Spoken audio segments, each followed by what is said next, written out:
आपको पहले कथा में कहा है, एक शमी का पौधा, बेलपत्री का पौधा, आंवले का पौधा, पीपल का पौधा, बट का पौधा, ये सारे जो पौधों का वर्णन हमने पहले की कथाओं में करा है, उसको जरा ध्यान से सुनना, जरा ध्यान देकर उसका स्मरण करना कि बेलपत्री के पेड़ के नीचे या शमी के पेड़ के नीचे साधारणता नहीं है। बेलपत्री के पेड़ के नीचे लक्ष्मी का निवास होता है, पार्वती जी का निवास होता है, शिव जी का निवास होता है। पीपल के वृक्ष के नीचे 52,000 ब्राह्मणों का निवास होता है, भगवान विष्णु का और शिव जी का निवास होता है। इसलिए शिव जी का नाम एक पिपलेश्वर महादेव है। हम क्यों कहते हैं कि आप लोगों को भी पहले कहा, शमी का जो पत्ता होता है, देखा है शमी का जो पत्ता होता है, हम पहले भी कथा में कहा है, जो व्यक्ति मदिरा में डूबा रहता है, नशे में डूबा रहता है, जो व्यक्ति बहुत ज्यादा मात्रा में ये तंबाकू गुटखा या पाउच आदि खाता रहता है और उसका गुटखा पाउच छूटने को ही तैयार नहीं होता, वो बेचारा प्रयास करता है, ऐसा नहीं कि नहीं करता। आजकल के जमाने में तो कितनी बड़ी बड़ी बीमारी होने लगी, कैंसर जैसा रोग होने लगा, तो वो छोड़ना चाहता है, ऐसा नहीं कि नहीं छोड़ना चाहता। हर व्यक्ति चाहता है कि मैं व्यसन को छोड़ दूं, पर थोड़े दिन छूटता है, वापिस वो उस व्यसन में लग जाता है। तो हम पहले भी इस कथा को कहे, शमी के वृक्ष के नीचे शमी के मिट्टी का शिवलिंग बनाकर, शमी के वृक्ष के नीचे शमी की ही मिट्टी का शिवलिंग बनाकर उस पर जो बेलपत्र समर्पित करता है और शमी पत्र समर्पित करता है, वो बेलपत्री को उठाकर ले आता है, शमी पत्र के साथ में शिवलिंग की पूजन करी हुई शिवलिंग का विसर्जन कर देता है। उसी दिन उस बेलपत्र को, लाए हुए बेलपत्र को जो शमी पेड़ के नीचे पूजन कर कर बनाया गया है, उस बेलपत्र को जो नशा करने वाला व्यक्ति होता है, उसको 3 दिन तक लगातार पहली पत्ती बीच की, दूसरी पत्ती राइट की, तीसरी पत्ती लेफ्ट की, जो एक एक कर कर 3 दिन तक खिला देता है। 3 या 4 बार अगर प्रयोग कर लिया तो ये निश्चित है दूसरी बार वो नशे में धुत नहीं होगा।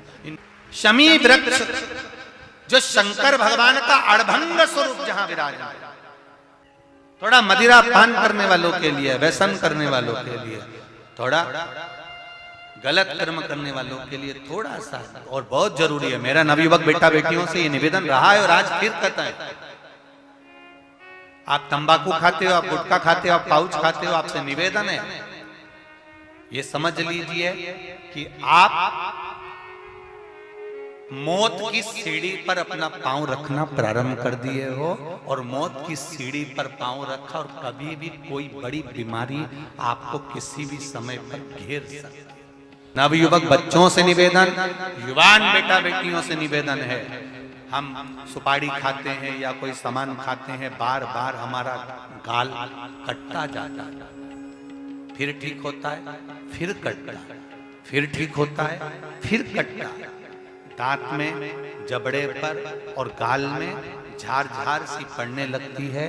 धीरे धीरे धीरे धीरे 10 साल, 15 साल, 20 साल, 30 साल बाद वहां फिर घाव उत्पन्न होने लगता है। अच्छा, कई लोग कहते हैं कि पुराने लोग भी तो खाते थे, तो पुराने लोग ये तंबाकू या गुटखा नहीं खाते थे, पुराने लोग पान खाते थे, बीड़ा खाते थे। पान में चूना लगता था, कत्था लगता था, और पान में एक तंतु होता है बीच का, वो तंतु एक ऐसा होता है जो अंदर बीमारी को पनपने नहीं देता। इसलिए जो बुजुर्ग लोग जो पान खाने वाले होते हैं, केवल जो पान का सेवन करते हैं, उनको कभी ये बड़ी बीमारी का रोग सताता नहीं है। और जो ये नया नया पाउच आता है जिसपे तुमने देखा होगा, उस पे कैंसर का फोटो भी बना रहता है, ये नए नए पाउचों पर कभी तुमने देखा कि पान पर फोटो बना हुआ है? समझो, तो कौन से वृक्ष के नीचे पूजन करना है? जम के बोलिए जरा, शमी वृक्ष के नीचे। आपका विश्वास मूल होना चाहिए, आपका भरोसा जड़ी होना चाहिए। दुनिया की सबसे बड़ी औषधि है शंकर भगवान पर चढ़ी हुई बेलपत्र। जम के बोलिए जरा, किसी को कितना भी शुगर ऊपर नीचे हो रहा हो, 2 दिन उसको बेलपत्र शंकर पर चढ़ी लाओ, उसको चबा चबा कर खिला दो, अगर बेलपत्र खाने से मुंह में छार छार हो रहा हो, ऐसा लग रहा हो कि छाले जैसा हो रहा है, तो उस बेलपत्र को सुखाकर पीस कर, नी भी सुखाओ तो ऐसी मल कर गोली बनाकर खिला दो, श्री शिवाय नमस्तुभ्यम बोलकर या कुंद कैश्वर महादेव का नाम लेकर। उसके बाद में शुगर की जांच कराओ, लेवल में मिलेगी आपको। इतना इतना बेलपत्र का बीपी, शुगर, थायराइड जितनी भी हैं, आप शंकर का भरोसा कर कर बस विश्वास पूर्ण होना चाहिए आपका। आपका भरोसा पूर्ण होना चाहिए, आपका विश्वास पूर्ण होना चाहिए। ओ बाबा तेरे हवा बिच उड़ती बाबा डोर हथो छड़ी में कटी भोले में तेरी शिव कथा कर, भगवान शंकर की करुणा कर, भगवान शिव की कथा कर। शिव जी पे चढ़ा हुआ जल, घर के लोगों से निवेदन, जिन जिन के घर में शंकर भगवान का शिवलिंग विराज रहा है, उनसे निवेदन करना था। इतना सा हो, बड़ा सा हो, छोटा सा हो, कंकर मात्र का हो, इतना छोटा सा भी हो, तो भगवान को नहलाने के लिए जब बैठो, स्नान कराने के लिए बैठो, तब एक निवेदन जरूर है कि शिव जी का जो जल आप शंकर जी को स्नान कराओ, तो एक अलग थोड़ा सा पात्र कर लो, एक छोटी सी प्लेट अलग कर लो, उसमें नहला लो। नहलाकर थोड़ा सा भी भाग अगर शंकर जी का हमको मिल रहा है, घर पर ही उसका जल अगर हमने छीट लिया है, थोड़ा सा आचमन कर लिया है, बच्चे जिद्दी हैं तो उनको भी अगर दे दिया है, या हमने तुलसी जी को छोड़कर दूसरे वृक्ष में भी डाल दिया है, उस वृक्ष की छांव भी अगर हमारे ऊपर पड़ रही है शंकर के चढ़े हुए जल की, तो ये निश्चित है कि हमारा कल्याण निश्चित होगा। सारी समस्या का हल। अब एक लोटा जल तुम महादेव को अपने घर में एक लोटे जल से स्नान न कराकर थोड़ा सा भी कटोरी के जल से भी स्नान कराया तो उसने स्वीकार करा। वो तो एक बूंद जल के लिए इंतजार करता है तुम्हारा,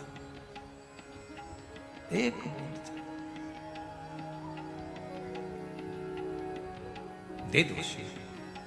शिव कथा कह रही है, जहां पानी गिरा, शंकर भगवान पे चढ़ा हुआ शिवलिंग का जल पृथ्वी देवी में जब जाता है, खड्डे में जब जाता है, मैं हर जगह पर हम इस बात को कहते हैं और आज भी कह रहे हैं, जितने शिवालय हैं, जितने शंकर जी के मंदिर हैं, उन सबसे निवेदन है, आपके मंदिर का चढ़ा हुआ जल या तो एक कुंड बना लो या एक खड्डा बना लो, उसमें जाना चाहिए। उसको नाली में मत बहाना। नाली में अगर गंदी नाली में शंकर का चढ़ा हुआ पानी जाता है तो दोष लगता है।